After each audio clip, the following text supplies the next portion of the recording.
కాళేశ్వర జలాలతోనే సిద్దిపేటలో oil form సేద్యం సుసాధ్యమైందన్నారు మాజీ మంత్రి హరీష్ రావు. కాళేశ్వరం కింద కట్టిన జలాశయాలతో తేమ శాతం పెరిగి ఆయిల్ ఫామ్ కు సిద్దిపేట అనుకూలంగా మారిందన్నారు. 2021 జూన్ 5న తాను తొలి మొక్కను నాటానని ఆయన గుర్తు చేశారు.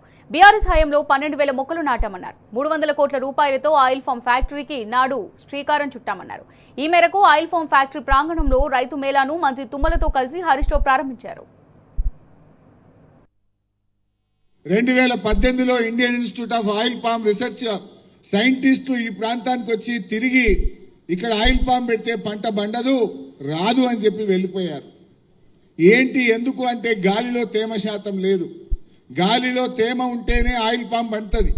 సత్తుపల్లి, ఖమ్మం జిల్లా, కొత్తగూడెం జిల్లా సముద్రానికి 150 కిలోమీటర్ల దూరంలో ఉంది కనుక అక్కడ గాలిలో తేమ శాతం ఉండి అద్భుతమైన పంట పండుతుంది. ఈ ప్రాంతంలో అవకాశం లేదు అన్నారు. తర్వాత కాళేశ్వరం ప్రాజెక్టు పూర్తయి అనంతగిరి, రంగనాయక సాగర్, మల్లన్న సాగర్, కొండపోచమ్మ సాగర్, పైన గౌరవెల్లి ఈ ప్రాజెక్టులన్నీ పూర్తయి చెరువులు నింపుకున్న తర్వాత ఇక్కడ కూడా గాలిలో తేమ శాతం పెరిగింది. అప్పుడు మళ్ళీ 2021లో Indian institute of oil palm research సైంటిస్టులను పిలిస్తే మీ ప్రాంతంలో ఇప్పుడు గాలిలో తేమ శాతం పెరిగింది. వాగుల్లో చెక్ డ్యాములు కట్టారు, చెరువులు నింపారు, పెద్ద పెద్ద రిజర్వాయర్లు వచ్చినాయి.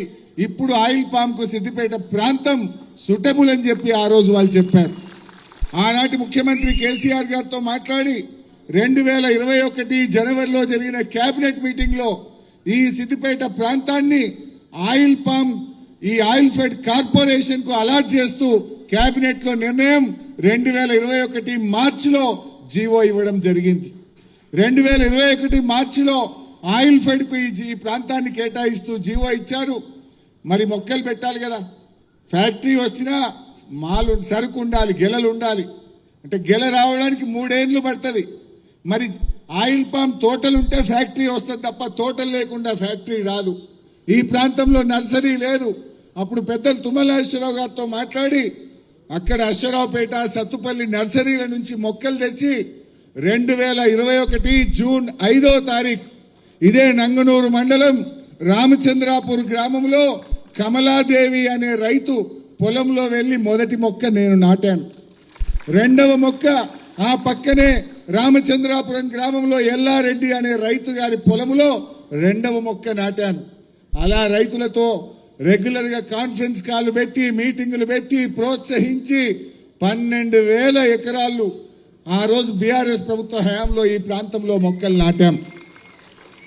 అదే క్రమంలో మరి ఫ్యాక్టరీ కట్టడానికి ఆ రోజు 300 కోట్ల రూపాయలతోని ఆనాటి కేబినెట్ ఆయిల్ ఫెడ్ కార్పొరేషన్ ను అనుమతిస్తూ నిర్ణయం తీసుకున్నది. 300 కోట్లతో ఇక్కడ అధునాతన టెక్నాలజీ, మలేషియన్ టెక్నాలజీతో కట్టాలని, ఇక్కడే విద్యుత్ ఉత్పత్తి జరగాలని, ప్రతి pollution free zero liquid discharge తో ఈ ప్లాంట్ కట్టాలని, అదేవిధంగా రిఫైనరీ కూడా కట్టాలని ఆ రోజు నిర్ణయం తీసుకోవడం జరిగింది. మరి ఆ రోజుల్లోనే ఆనాటి వ్యవసాయ మంత్రి నిరంజన్ రెడ్డి గారి చేతుల మీదుగా ఈ ఫ్యాక్టరీకి శంకుస్థాపన చేసినాం, టెండర్లు పిలిచాం. టీజీఐఐసి ద్వారా 2022 సంవత్సరంలో ఈ భూమిని కూడా కేటాయించి ఈ ప్రాంతంలో ఈ ఫ్యాక్టరీ రావడానికి కృషి చేశాం. అయితే ఇక్కడ గౌరవ స్పీకర్ గారు, చైర్మన్ గారు ఎడమవైపు పచ్చటి పొలాలు, కుడివైపు పచ్చటి పొలాలు, మీ రోడ్డు మీద వస్తుంటే రోడ్డు కింద పారుతున్న కాళేశ్వరం కాలువలను దాటుకుంటూ వచ్చారు మీరు. ఇవాళ ఈ ప్రాంతంలో ఈ ఫ్యాక్టరీకి ఇప్పుడు ఈ నిమిషంలో LSM 9 ద్వారా ఇక్కడ పెద్ద పాండ్ కట్టాం. 20 కోట్ల లీటర్లు పట్టే పాండుకు ఈ నిమిషానికి కాళేశ్వరం నీళ్లు వచ్చి పడతా ఉన్నాయి. అంటే ఆయిల్ ఫామ్ ఫ్యాక్టరీకి నీళ్లు చాలా ముఖ్యం. కాళేశ్వరం LSM 5 కెనాల్ ద్వారా 20 కోట్ల లీటర్ల పాండుకు ఆ రోజు నేను కొబ్బరికాయ కొట్టి మా హయాంలోనే పూర్తి చేశాం. ఆ పాండు నీళ్లతోనే ఈ ఫ్యాక్టరీ నడుస్తూ ఉంది. ఐ షుడ్ థ్యాంక్ పెద్దలు తుమ్మల నాగేశ్వరరావు గారు. తుమ్మల గారు రైతు శ్రేయోభిలాషి, ముఖ్యంగా ఆయిల్ పామ్ రైతుల శ్రేయోభిలాషి. ఆయన గారు ఎక్కడ కూడా ప్రభుత్వం మారినా ఫ్యాక్టరీ పనులు ఆపాలనే ఉద్దేశంలో లేకుండా వేగవంతంగా ఫ్యాక్టరీ పూర్తి చేయడానికి వారు కృషి చేసినందుకు వారికి నేను ప్రత్యేకంగా ధన్యవాదాలు కూడా